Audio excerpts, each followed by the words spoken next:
So we have learned about the phenomena of refraction, and we learned that angle of incidence, sine of angle of incidence and sine of angle of refraction is a constant which is called refractive index of the medium 1 or medium 2 with respect to medium 1. And this refractive index depends on the optical density of the mediums, and optical density should not be confused with the mass density, as we have seen case of turpentine and water. So density of turpentine is less than water, but optical density is higher. So we have already seen, but that example is shown here again, that if this is the normal and this is a glass slab, this is the medium which is glass. So lateral shift of a ray refractive through the parallel glass slide or parallel glass slab. So this thing is a glass slab, thick piece of glass. So what happens when some ray, so this is this normal to this surface, when some ray, light ray enters into this glass slab, since glass slab is optically denser, so this medium is optically denser, this side is air. So this is our denser medium, and this was the initial trajectory of this ray. This is shown initial trajectory. So definitely this ray will bend, since this is entering into a denser medium, so this will get into, or this will bend towards the normal, and up to this point this travels into the glass. Now it's the time to come out of this glass. So this was the initial trajectory in the glass, but since this is a rarer medium, again the medium is air, rarer medium, so it gets away from the normal. And what we can see, that initial ray and this final ray is parallel, both are parallel to each other, only there is some shift. This shift is called lateral shift. There is some shift, but both rays are parallel to each other. Now some properties of this refractive index. Suppose we have given this refractive index N21 is the refractive index of medium 2 with respect to medium 1. Then opposite of this N12, that means the refractive index of medium 1 with respect to medium 2. Then what we can say? We can say N12 is equal to 1 upon N21.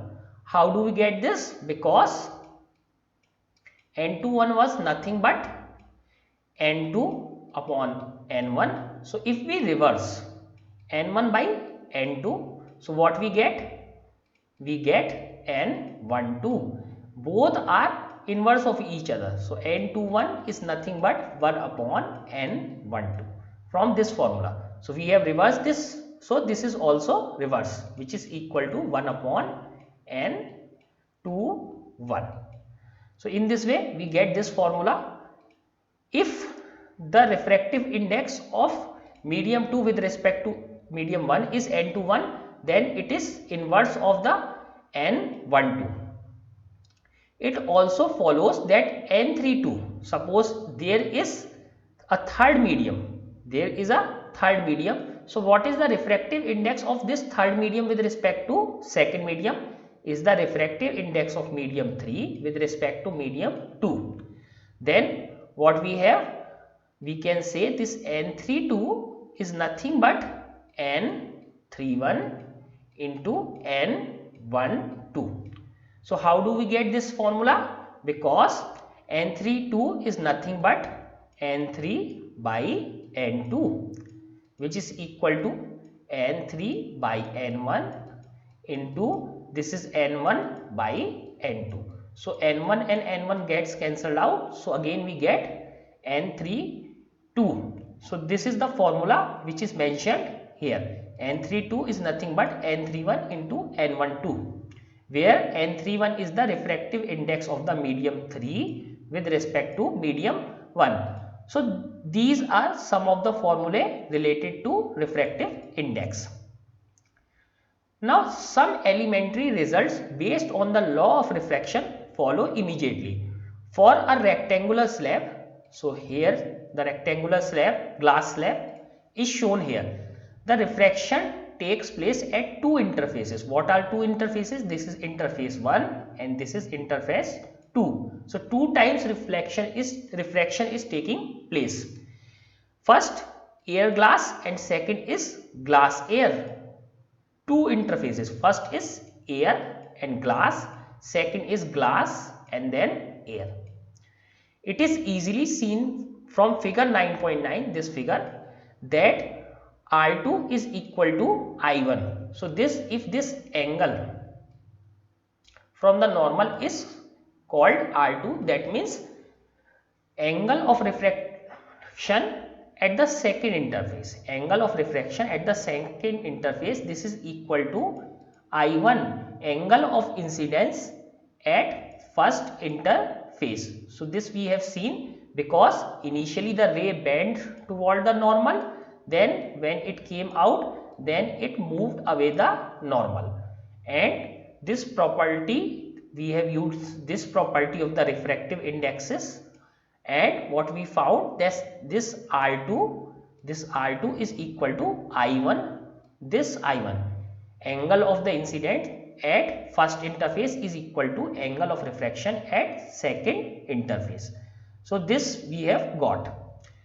The meaning of this, the emergent ray means the ray that is coming out. The emergent ray is parallel to the incident ray. So this one is incident ray and this is emergent ray, the ray that is coming out. There is no, so what we can see, there is no angle shift, but there is some lateral shift. There is no deviation. Deviation means there is no angle shift. Angle is not shifted, no deviation, but it does suffer a lateral displacement or lateral shift. So we have seen there was no angle deviation, but there was a lateral shift with respect to the incident ray. So if incident ray was going at this point or at this line, so this emergent ray is now going on this line, so there is some shift, but both rays are parallel, that means there is no deviation, there is no angle difference. Deviation means angle difference. Another familiar observation, what is another observation? Observation is that bottom of the tank filled with water appears to be raised. So this thing we have all observed in our daily life. Suppose if we see a tank, one tank which is empty, another tank or another bucket, let us say bucket. So this is empty bucket and this is the bucket filled with the water. So what we see, suppose there is an object. So in case of no water, this height appears to be, this height what we see is h. But if in case there is some water, this object appears to be raised and its height appears to be reduced. Actually this is not reduced, but this appears to be reduced. So we can think that this object has appeared or this has been raised and the height of this object or this distance is reduced. So which is called raising of the bottom of the tank. So a tank filled with water appears to be raised. So bottom of this tank appears to be raised. Why this happens so? So actually if there was no water, so we would have been directly seeing this bottom. So rays coming parallel to our eyes. But in case there is water, and since water is denser medium, so what happens? This is the normal, this is normal, and these are the rays. These are the rays, and these rays will bend towards the normal, and because of that the object appears to be raised. Suppose the bottom was here, if the rays were going straight, then we would have been seeing it here, but since the rays are bent or If these rays are coming out of the denser medium to rarer medium, since air is a rare medium, so it will move away from the normal. So it moves away from the normal. So what we see that this thing is raised, bottom is raised. Similarly, if we see at angle, so this was the normal, originally the bottom was here. So if the rays was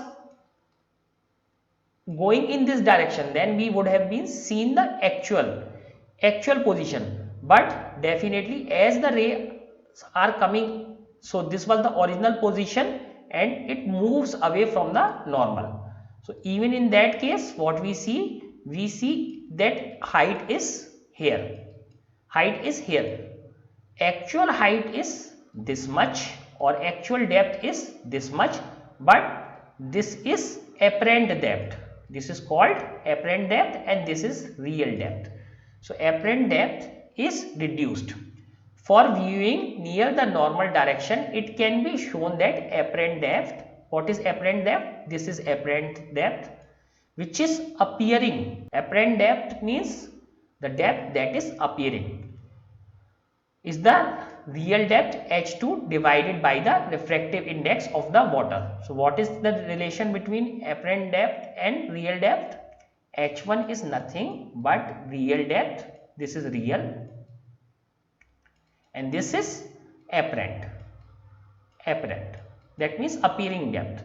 So it is real depth divided by N21, where N21 is the refractive index of water with respect to air. So apparent depth is always reduced in the denser medium.